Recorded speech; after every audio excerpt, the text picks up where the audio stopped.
The bowl was enormous, and every single piece of candy inside it was full-sized.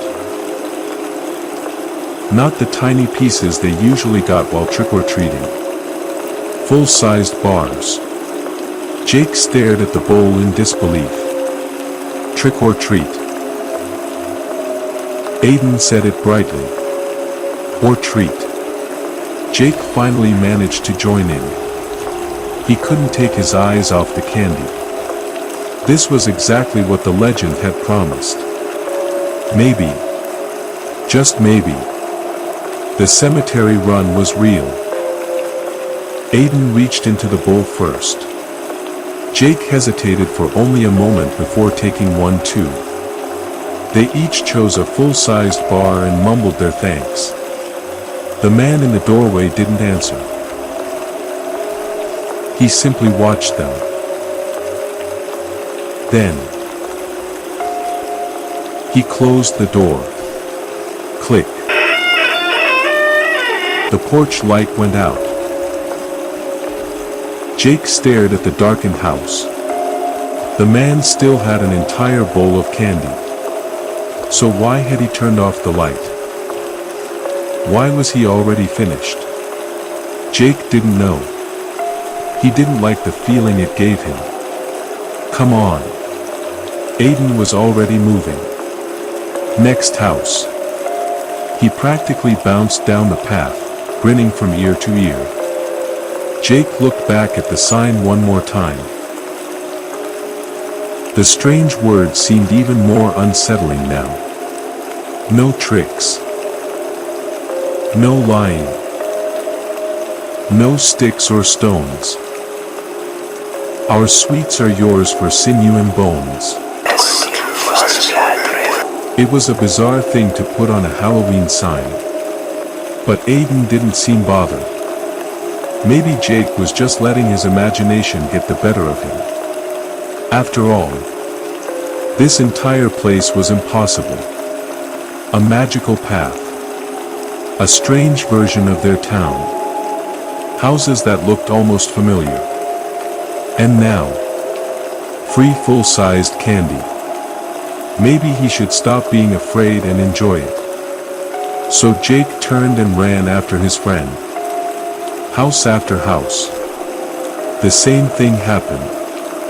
Every time, someone opened the door. Every time, there was a huge bowl of candy. Every time, the boys took what they wanted. And every time, the door closed. The porch light went dark. No one said goodbye.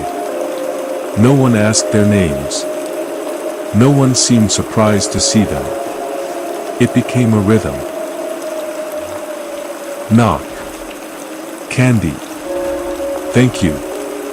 Door. Darkness. Knock. Candy. Thank you. Door. Darkness. Soon Jake stopped thinking about how strange it was. They were already working on their second bags. Their backpacks were beginning to bulge with the first pillowcases they'd filled. They had more candy than Jake had ever collected in his life. Maybe the story had been true all along. Maybe Kacey really had found this place. Maybe this was the adventure he'd wanted them to have. Then Aiden stopped. Just stopped. Jake almost walked straight into him. Aiden looked down the empty street. We should probably go. Jake blinked. What? I think we should leave. Jake stared at him. This was Aiden. The one who had dragged him here. The one who had insisted they follow the map. The one who had practically begged him to do the cemetery run for Kacey. And now he wanted to leave. We're not even halfway through our second bags. Jake lifted his half-filled pillowcase. You were the one who wanted to do this. Aiden didn't argue. I know. His voice was strangely quiet. But he stopped. Jake waited. Aiden didn't continue. That frightened Jake more than the words themselves. Aiden always knew what he wanted. He was stubborn, confident, sometimes annoyingly so. But now, he looked uncertain, almost frightened. Jake's anger faded. What happened? Aiden didn't answer. Did something happen? For several seconds, Aiden simply stood there. Then he looked back. Not at Jake. At the last house they'd visited. The porch light was still off. The windows were black. Aiden stared at it as though he was afraid the house might hear them talking about it. Finally, he whispered, "I saw Kacey." Jake froze. A chill traveled slowly up his spine. He instinctively stepped backward. What? His voice barely came out. What do you mean you saw Kacey? Aiden turned completely toward the house. He was inside. Jake's stomach tightened. In the living room. He was sitting behind the woman who answered the door. Aiden swallowed. He was on the couch. Watching TV. Or something. He paused. When I first saw him, I didn't think it was really him. But his voice trembled. I couldn't stop looking. Jake said nothing. Aiden looked directly at him. I know Kacey. I'd know him anywhere. I'd never forget his face. Aiden's eyes drifted back toward the dark house. That was him, Jake. It was Kacey.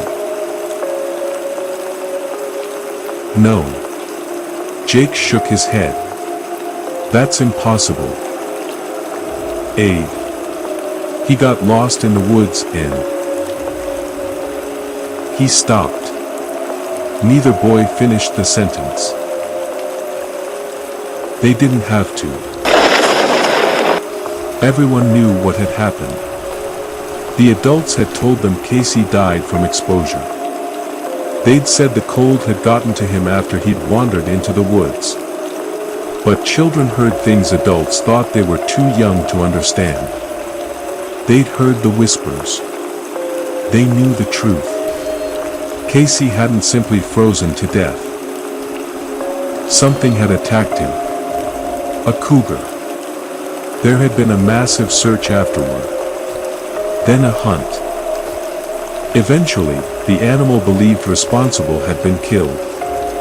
The adults had tried to keep the details away from the children. But that never really worked. Jake knew enough. And Kacey was dead. He had been dead for a long time. He couldn't possibly be sitting on a couch inside that house. I saw him. Aiden's voice cracked. I'm not making this up.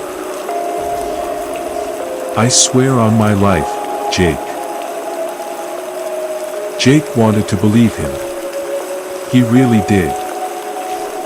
But believing him meant accepting something far worse than a magical path. It meant accepting that whatever place they'd entered wasn't simply strange. It was wrong. Terribly wrong. Okay. Jake swallowed. But I need to see him. Aiden looked at him. I'm going back. Jake almost couldn't believe the words coming out of his own mouth. I'll look through the window. Then we can leave. If you want. Aiden's expression changed immediately. Fear. Real fear. I don't know if we should. He looked toward the house again. I feel like. He struggled to find the words. Maybe this place is bad. His voice became quieter. Really bad. We should leave while we still can. Jake stared at him, then looked at the house.